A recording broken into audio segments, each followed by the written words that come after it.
Sirach 26. The joy of a good wife. Happy is the husband of a good wife. The number of his days will be doubled. A loyal wife rejoices her husband, and he will complete his years in peace.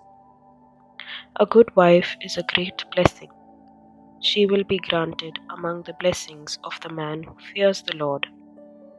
Whether rich or poor, his heart is glad, and all times his face is cheerful. The worst of evils, a wicked wife. Of three things my heart is afraid, and of a fourth I am frightened: the slander of a city, the gathering of a mob, and false accusation. All these are worse than death. There is grief of heart and sorrow when a wife is envious of a rival, and a tongue lashing makes it known to all. An evil wife is an ox yoke which chafes. Taking hold of her is like grasping a scorpion. There is great anger when a wife is drunken.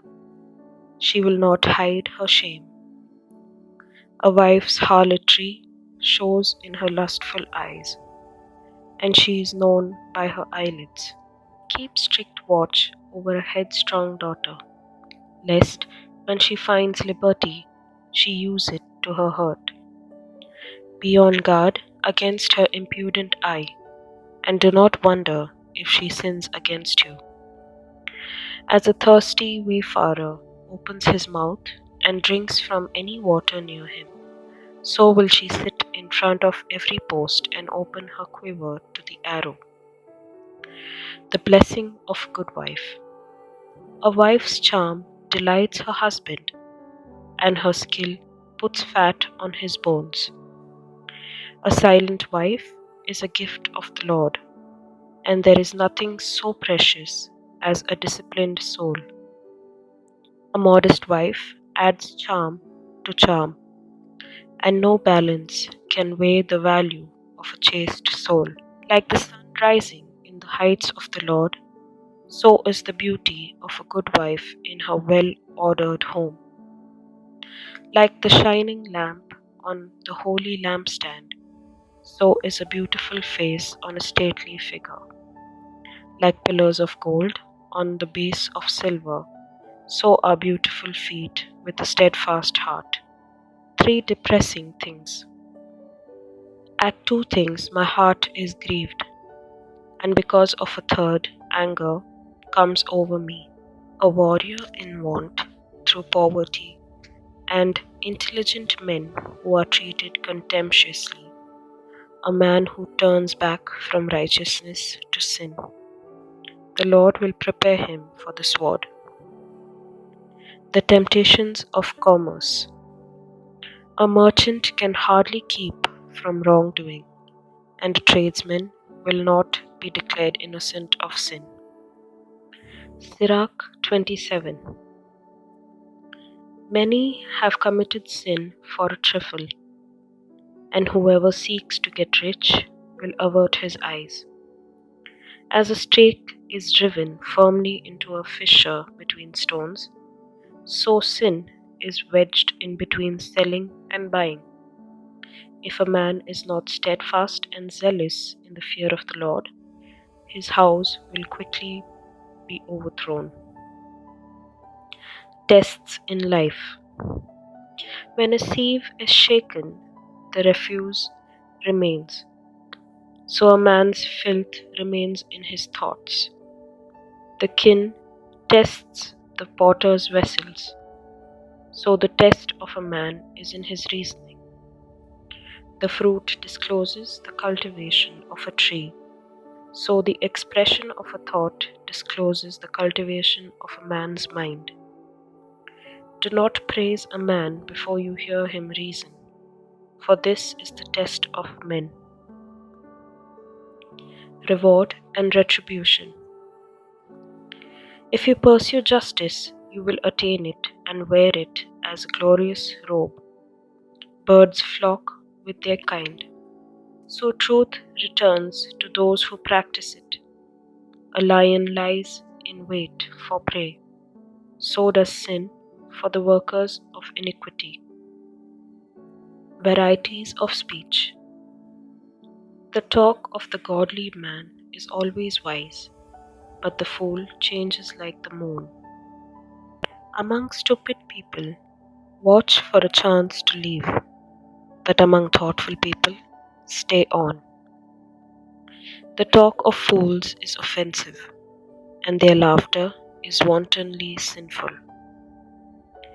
The talk of men given to swearing makes one's hair stand on end, and their quarrels make a man stop his ears. The strife of the proud leads to bloodshed, and their abuse is grievous to hear. Betraying secrets. Whoever betrays secrets destroys confidence, and he will never find a congenial friend. Love your friend and keep faith with him. But if you betray his secrets, do not run after him. For a man destroys his enemy, so you have destroyed the friendship of your neighbor. And as you allow a bird to escape from your hand, so you have let your neighbor go and will not catch him again. Do not go after him, for he is too far off, and has escaped like a gazelle from a snare. For a wound may be bandaged, and there is reconciliation after abuse, but whoever has betrayed secrets is without hope. Hypocrisy and retribution. Whoever winks his eye plans evil deeds, and no one can keep from him.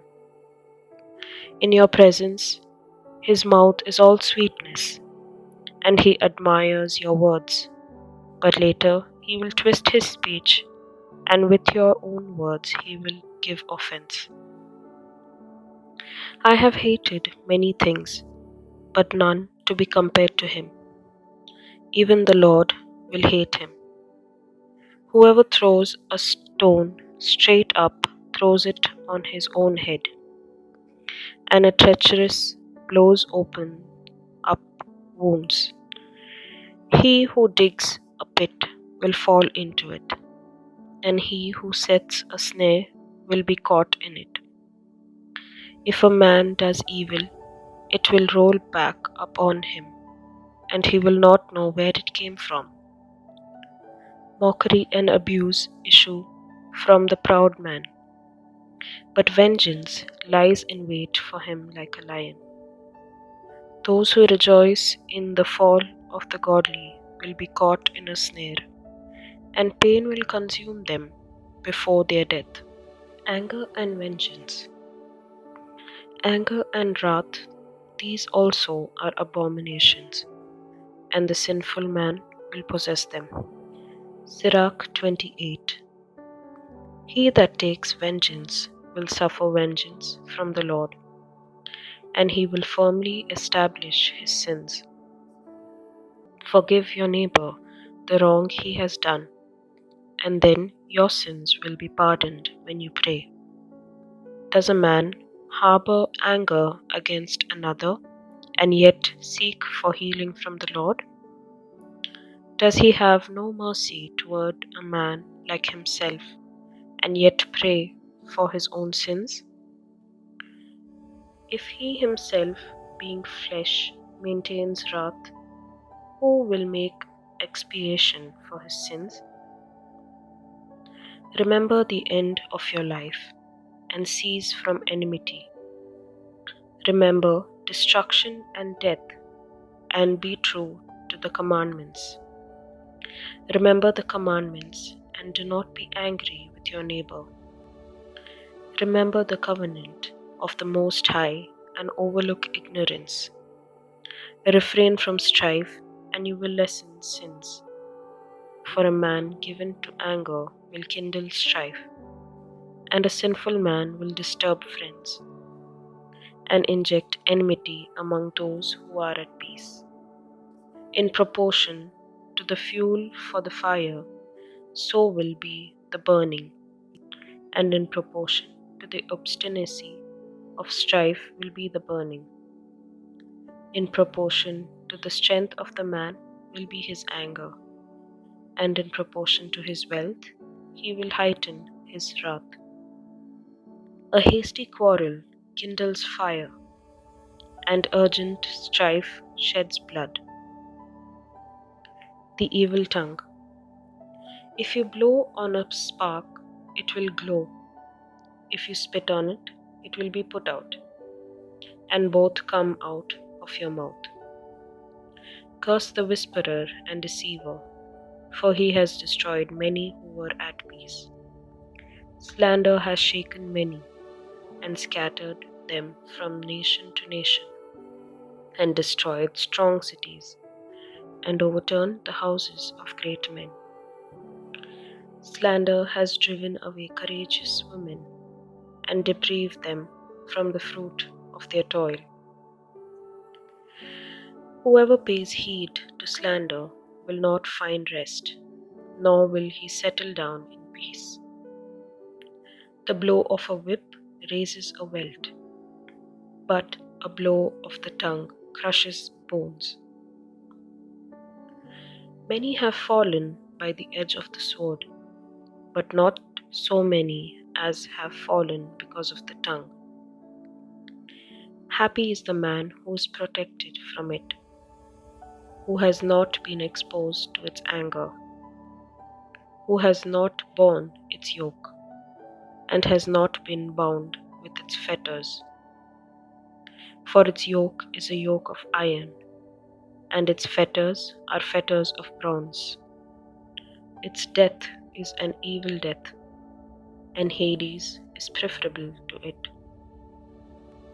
It will not master over the godly, and they will not be burned in its flame. Those who forsake the Lord will fall into its power. It will burn among them and will not be put out. It will be sent out against them like a lion, like a leopard, it will mangle them. See that you fence in your property with thorns. Lock up your silver and gold. Make balances and scales of your words, and make a door and a bolt for your mouth. Beware lest ere your tongue, lest you fall before him who lies in wait.